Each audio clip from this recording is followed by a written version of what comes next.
Kebab ഉണ്ടാക്കാൻ ആദ്യമായിട്ട് ഒരു ഗ്ലാസ്സോ കപ്പോ ഇങ്ങനെ പിടിയുള്ളതെടുത്താൽ അതിലോട്ട് കഴുകി വൃത്തിയാക്കിയ ഒരു കോട്ടൺ തുണി വെച്ച് അതിലോട്ട് 3-4 സ്പൂണ് തൈരിട്ട് അതിൻ്റെ വെള്ളവും മലായിയും സെപ്പറേറ്റായി വരാൻ വേണ്ടിയിട്ട് ഇങ്ങനെ കിഴി കെട്ടി മുറുക്കി കിഴി കെട്ടി അവിടെ കപ്പിൽ തന്നെ സൈഡിൽ അങ്ങനെ തിരികെ വെച്ചാൽ ഒരു സ്പൂണോ മറ്റോ സൈഡിൽ തിരികെ കൊടുത്തു കഴിഞ്ഞാൽ അത് വെള്ളത്തിലോട്ട് താഴ്ന്നു പോകില്ല. ഇതൊരു 3-4 മണിക്കൂർ മുമ്പ് തന്നെ കബാബ് ഉണ്ടാക്കുന്നതിൻ്റെ മുമ്പായിട്ട് ചെയ്ത് വെക്കേണ്ടതാണ്. അപ്പോഴത്തേക്ക് ആ വെള്ളം തൈരുന്ന് മാറി വരണമെങ്കിൽ അത്രയും സമയമെടുക്കും. അപ്പോൾ ഈ മലായി റെഡി ആയിട്ടുണ്ട്. ഇനി നമ്മൾ ചിക്കൻ ക്യൂബ്സായി ബ്രസ്റ്റ് പീസ് കട്ട് ചെയ്തിട്ട് എടുത്ത് വെക്കുക. ഒരു 300-400 ഗ്രാം ചിക്കൻ ഉണ്ടാവും. നല്ല കഴുകി വൃത്തിയാക്കി വെള്ളം കളഞ്ഞ ശേഷം അതിലോട്ട് ഈ മലായിയും ഒരു 1/2 സ്പൂണ് ജിഞ്ചർ ഗാർലിക് പേസ്റ്റ്, പിന്നെ ഒരു 2 ടീസ്പൂൺ ചെറുനാരങ്ങ നീര് എല്ലാം കൂടെ ചേർത്ത് ആവശ്യത്തിനുള്ള ഉപ്പും പിന്നെ ചെറിയ ജീരകം 1/2 സ്പൂണ്, 1/4 സ്പൂണ് പെരുംജീരകം, 1/2 സ്പൂണ് കുരുമുളക് പൊടി, പിന്നെ ഗരം മസാല, ഏലക്കാപ്പൊടി ഇവ രണ്ടും 1/4 സ്പൂൺ വീതവും കൂടെ ചേർത്ത് നന്നായി കുഴച്ച് മിക്സ് ചെയ്യുക. ആവശ്യത്തിനുള്ള ഉപ്പ് അവരവരുടെ ടേസ്റ്റിനനുസരിച്ച് ഇട്ട് കൊടുക്കണം. നന്നായി മിക്സ് ചെയ്യുക.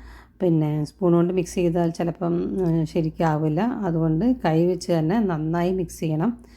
അപ്പോൾ ആ മലായിൽ കിടന്ന് ആ ചിക്കനെല്ലാം നല്ല പോലെ കുഴഞ്ഞിരുന്നാലാണ് പെട്ടെന്ന് വേവിക്കുമ്പോൾ നല്ല സോഫ്റ്റായിട്ടുണ്ടാകുന്നത്.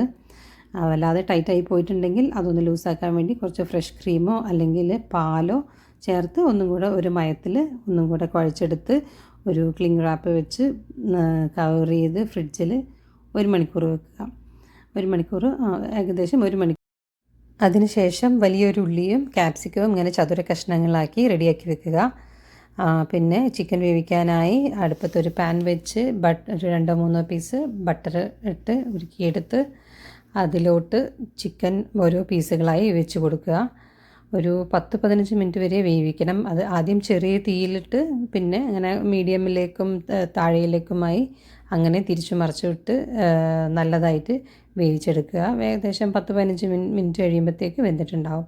പിന്നെ അത് ഒന്ന് സൈഡിലോട്ട് മാറ്റി ആ ബട്ടറിൽ തന്നെ നമ്മൾ അരിഞ്ഞു വെച്ചിട്ടുള്ള ക്യാപ്സിക്കവും ഉള്ളിയും എല്ലാം കൂടെ ഇട്ട് ഒന്ന് ആദ്യം അവിടെ തന്നെ വെച്ചിട്ട് ആ സൈഡിൽ വെച്ച് ഒന്നിങ്ങനെ വഴറ്റുക. വല്ലാതെ വാടിപ്പോയരുത്.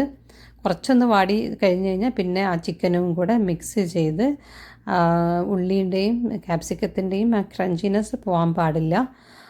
ജസ്റ്റ് അതിൻ്റെ കൂടെ മിക്സ് ചെയ്ത് നന്നായിട്ട് ഹൈ ഫ്ലെയിമിലിട്ടിട്ട് വറുത്ത് കോരിക്കഴിഞ്ഞാൽ ചിക്കൻ കബാബ് റെഡിയായി.